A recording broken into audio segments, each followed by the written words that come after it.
చిన్నప్పుడు మేకపోతు గాంభీర్యం అనే కథ వినే ఉంటారు. మేకల మంద నుండి తప్పించుకున్న ఒక మేక సింహం గృహలో వెళ్తుంది. సింహం ముందు ధైర్యంగా నిలబడుతుంది, లోపల మాత్రం పోసుకునే పరిస్థితి. మేక కాన్ఫిడెన్స్ ను చూసి సింహం భయపడి పారిపోతుంది. ఇప్పుడు చైనా అమెరికాలో ఎవరు మేక ఎవరు సింహం అనేది మీరే కమెంట్ చేయండి. ఈ రెండు దేశ నాయకులు ఈగోకు పోయి ఒకరిపైన ఒకరు టారిఫ్లు విధించుకుంటున్నారు. ట్రంప్ 145% టారిఫ్ వేస్తే షీ జింపింగ్ 125% టారిఫ్ ను విధించాడు. నేను టారిఫ్ విషయంలో చైనా కొమ్ములు విరుస్తాని ట్రంప్ అంటే ఒక సుడిగాలి కారణంగా చెరువులు కదులుతాయి, సముద్రం కాదు అని హీరోలాగా షీ జింపింగ్ స్టేట్మెంట్ ఇచ్చాడు. అయితే ఈ టారిఫ్ యుద్ధం ఈ రెండు దేశాలకు మంచిది కాదు. ఎందుకంటే ఒక దేశం తక్కువ ధరలో ఉత్పత్తి చేయడంలో నంబర్ 1, ఇంకొక దేశం ఎటువంటి వస్తువునైనా కనుక్కోవడంలో నంబర్ 1. ట్రంప్ కు షీ జింపింగ్ కు మధ్య డిఫరెన్స్ ఏంటి అంటే ట్రంప్ టారిఫ్ విధించిన తర్వాత అమెరికన్ ప్రజలు ప్రొటెస్ట్ చేశారు. పెట్టుబడిదారులు ట్రంప్ పైన విరుచుకుపడ్డారు. మీడియా ట్రంప్ ను ఎత్తిపోసింది. కానీ షీ జింపింగ్ టారిఫ్ వేస్తే ఒక్క ప్రొటెస్ట్ చైనాలో జరగలేదండి.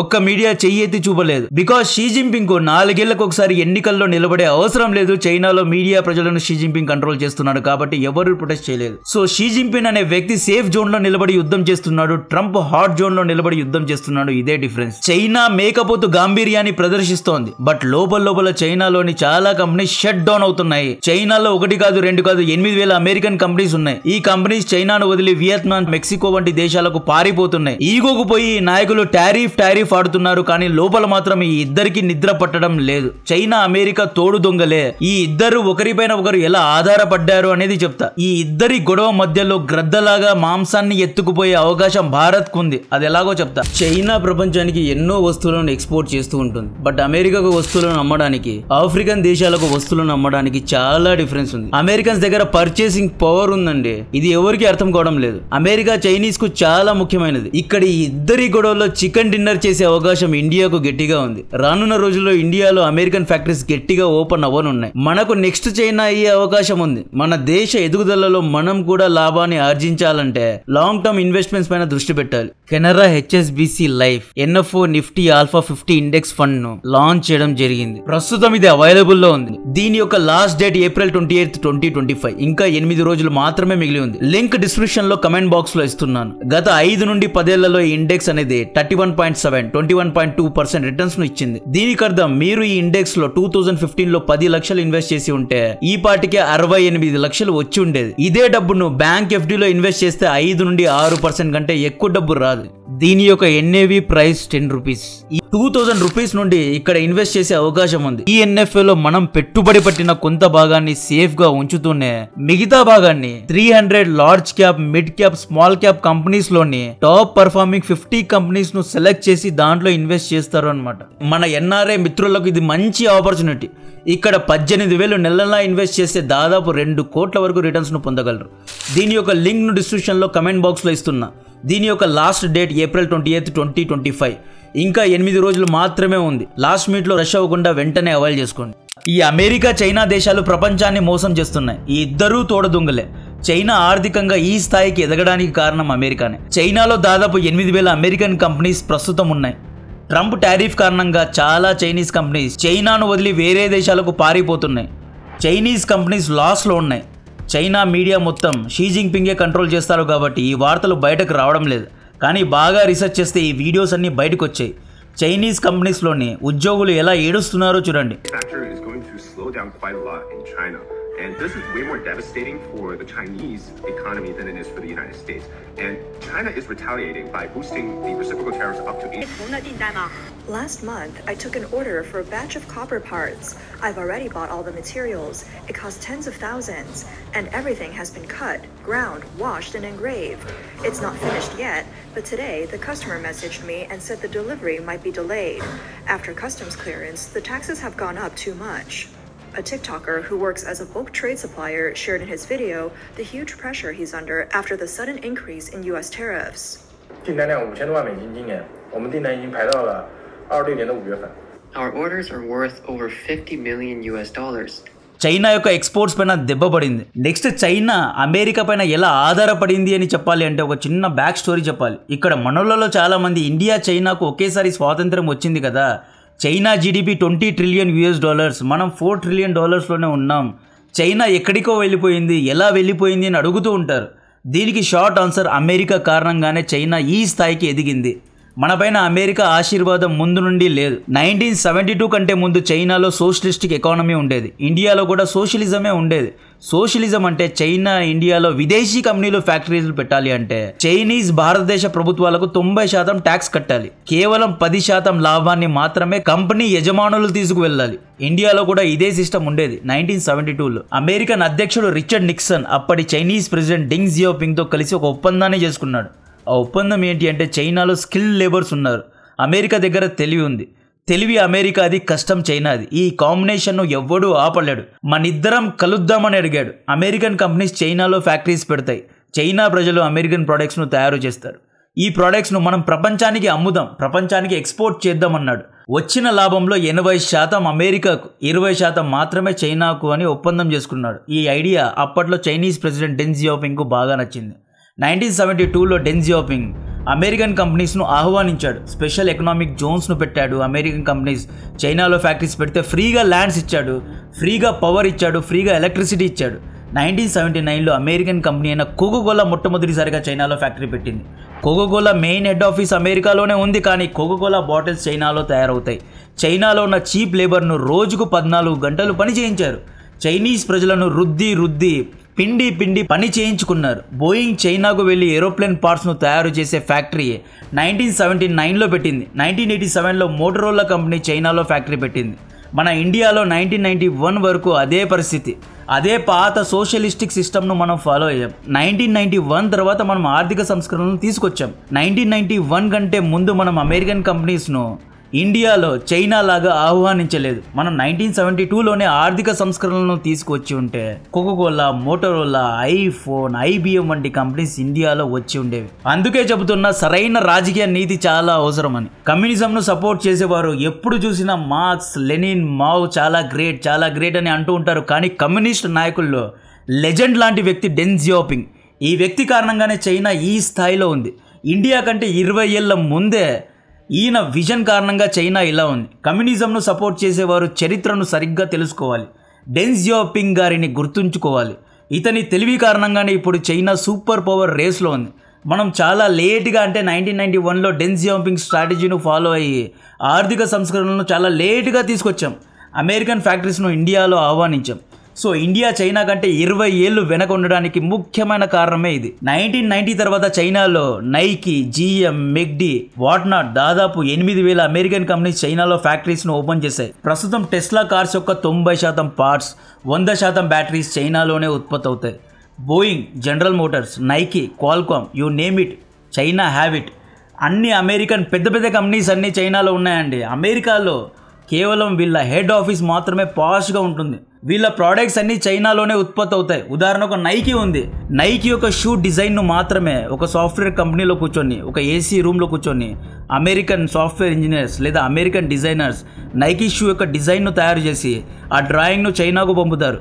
ఆ నైకీ షూను చైనా తయారు చేస్తుంది.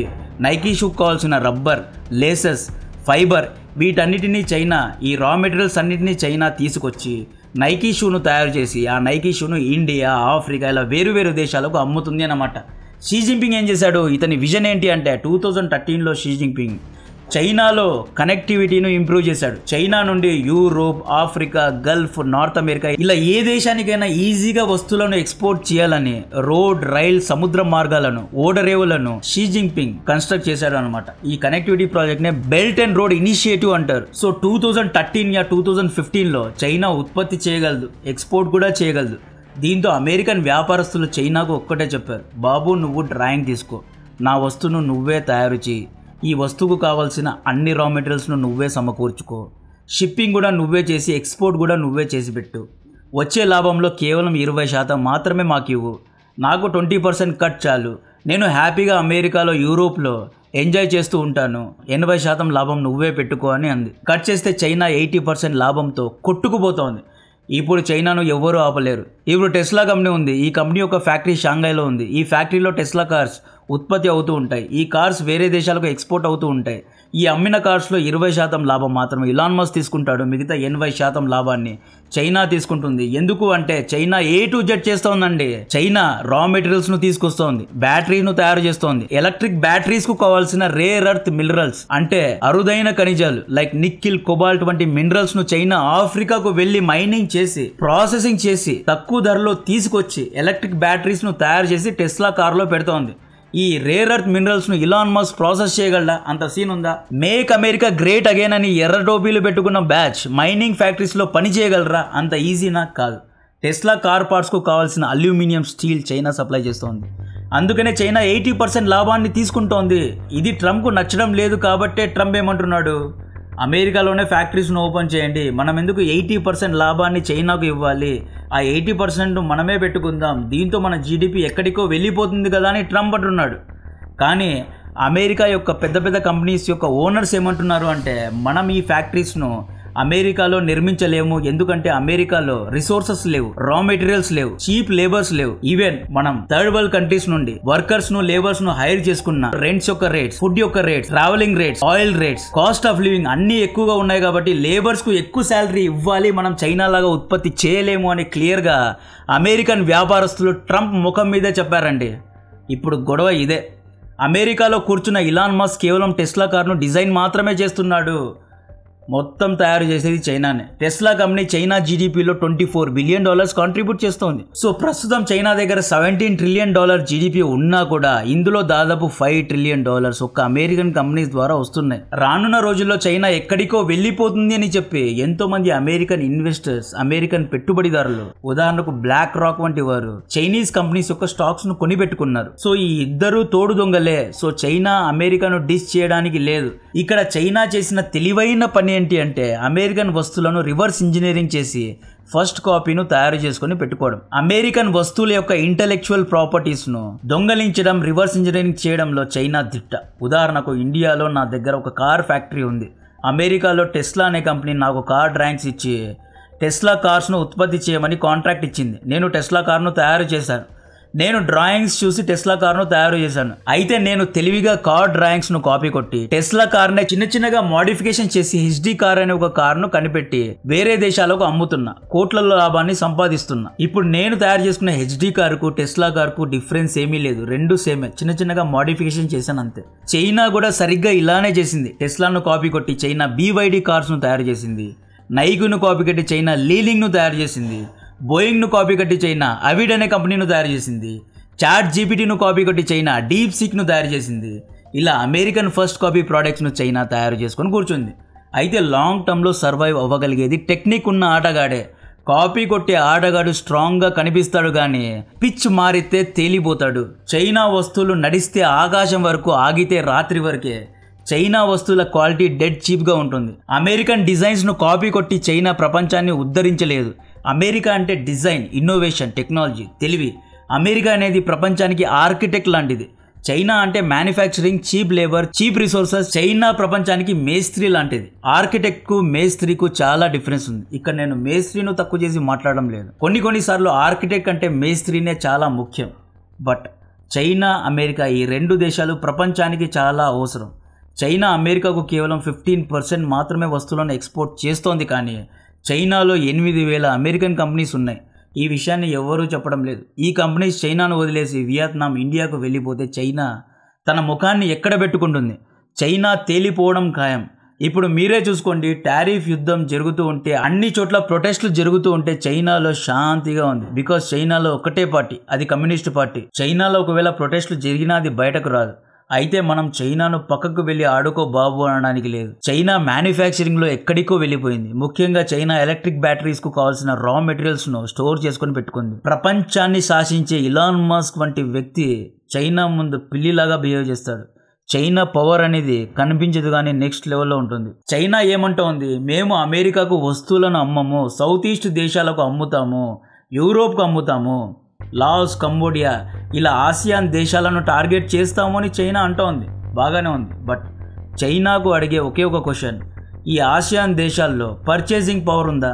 అమెరికన్స్ దగ్గర డబ్బు ఉంది, పర్చేసింగ్ పవర్ ఉంది. నువ్వు అమెరికాతో వ్యాపారం చేస్తే అమెరికా నీ వస్తువులను కొంటుంది. ఆసియాన్ దేశాలతో వ్యాపారం చేస్తే వాళ్ళు ఎక్కువ డబ్బు పెట్టి నీ వస్తువులను కొనరు. అందుకే చైనా ఏం చేస్తోంది, డిమాండ్ లేక ఆ వస్తువులను చీప్ ధరలో ఇండియాకు అమ్ముతోంది. మన ఇండియన్స్ కూడా దాన్ని తీసుకుంటున్నారు. సో చైనా అమెరికా చైనాను డిచ్ చేయడం అంత ఈజీ కాదు. కొన్ని రోజులు టారిఫ్ అనే యుద్ధాలు చేసుకుంటారు. రేపు ట్రంప్, షీ జిన్పింగ్ ఇద్దరు కలుస్తారు, మాట్లాడుకొని మళ్ళీ ప్రపంచాన్ని మోసం చేస్తారు. China is nothing but American factory అంతే. చైనాను దయచేసి రష్యాతో పోల్చొద్దు, షీ జిన్పింగ్ను దయచేసి పుతిన్తో పోల్చొద్దు. షీ జిన్పింగ్ అమెరికన్ కంపెనీస్కు కాపరి లాంటి వాడు. ఇండియాకు ఇప్పుడు వస్తున్న ఛాన్స్ ఎప్పటికీ రాదు. ఇండియాలో స్పెషల్ ఎకనామిక్ జోన్స్ను ఇంకా ఓపెన్ చేయాలి. అమెరికన్ ఫ్యాక్టరీస్కు ఫ్రీగా ఎంట్రీ ఇవ్వాలి. ఫ్రీ ఎలక్ట్రిసిటీ, ఫ్రీ ట్యాక్స్, ఇలా బెనిఫిట్స్ ఇవ్వాలి. అమెరికా ఇండియా పైన ఆధారపడేలా చేయాలి. అమెరికన్ ప్రోడక్ట్స్ను కాపీ కొట్టి రివర్స్ ఇంజనీరింగ్ చేసి అమెరికా లాంటి ప్రోడక్ట్స్ని మనం ఇక్కడ తయారు చేయాలి. ఐమేక్ ప్రాజెక్ట్ ద్వారా, ఇండియన్ ఓషన్ ద్వారా మనం చైనా కంటే బాగా ఎక్స్పోర్ట్స్ చేయగలము. ఇండియా అన్ని దేశాలకు చాలా బాగా కనెక్ట్ అవ్వగలదు. మనం యూరోప్కు, గల్ఫ్ దేశాలకు, మిడిల్ ఈస్ట్, ఆఫ్రికా, ఇలా అన్ని దేశాలకు ఈజీగా చేరుకోగలం. అమెరికా చైనా లాగా ఉత్పత్తి చేయలేదు, ఎందుకంటే అమెరికాలో చీప్ లేబర్స్ లేరు. డెఫినెట్గా అమెరికా, వియత్నాం, మెక్సికో ఇండియాలో పెట్టుబడులు పెట్టాల్సిందే. ఇండియాలో ఫ్యాక్టరీస్ను ఓపెన్ చేయాల్సిందే. So all eyes on India now. చూద్దాం ఈ అవకాశాన్ని ఇండియా ఎలా సద్వినియోగం చేసుకుంటుందో. నేను ఇంతకు ముందు చెప్పినట్లు Canara HSBC life Nifty alpha 50 index fund అనేది సబ్స్క్రిప్షన్లో అవైలబుల్లో ఉంది. కెనరా హెచ్ఎస్బిసి లైఫ్ యొక్క సాల్వెన్సీ రేషియో 210%. దీనికి అర్థం ఫైనాన్షియల్ ఇది చాలా స్ట్రాంగ్గా, ట్రస్ట్ వర్తీగా ఉంది అని. మీరు కంపెనీ యొక్క స్టెబిలిటీను, రిలయబిలిటీ గురించి వరి అయ్యే అవకాశం లేదు. మీ మంత్లీ ప్రీమియంలో 120 టైమ్స్ లైఫ్ కవర్ ఉంటూనే మీరు ఇక్కడ ఇయర్లీ 2.5 lakhs వరకు ఇన్వెస్ట్ చేస్తే మీ ప్రాఫిట్స్లో ఎటువంటి ట్యాక్స్ అనేది కట్ అవ్వదు. దీని యొక్క లాస్ట్ డేట్ ఏప్రిల్ 28, 2025. ఇంకా 8 రోజులు మాత్రమే మిగిలి ఉంది. లాస్ట్ మినిట్లో రష్ అవ్వద్దు. దీని యొక్క లింక్ను డిస్క్రిప్షన్లో కమెంట్ బాక్స్లో ఇస్తున్నాను. ఫస్ట్ మీరు ఈ లింక్లో వెళ్ళి చదవండి, అండర్స్టాండ్ చేసుకోండి, ఆ తర్వాత ఇన్వెస్ట్ చేయడానికి ప్రయత్నించండి. ఇటువంటి క్వాలిటీ కంటెంట్ నచ్చితే వీడియోను లైక్ చేయండి, ఛానల్ను సబ్స్క్రైబ్ చేసి అందరికీ షేర్ చేయండి. జై హింద్.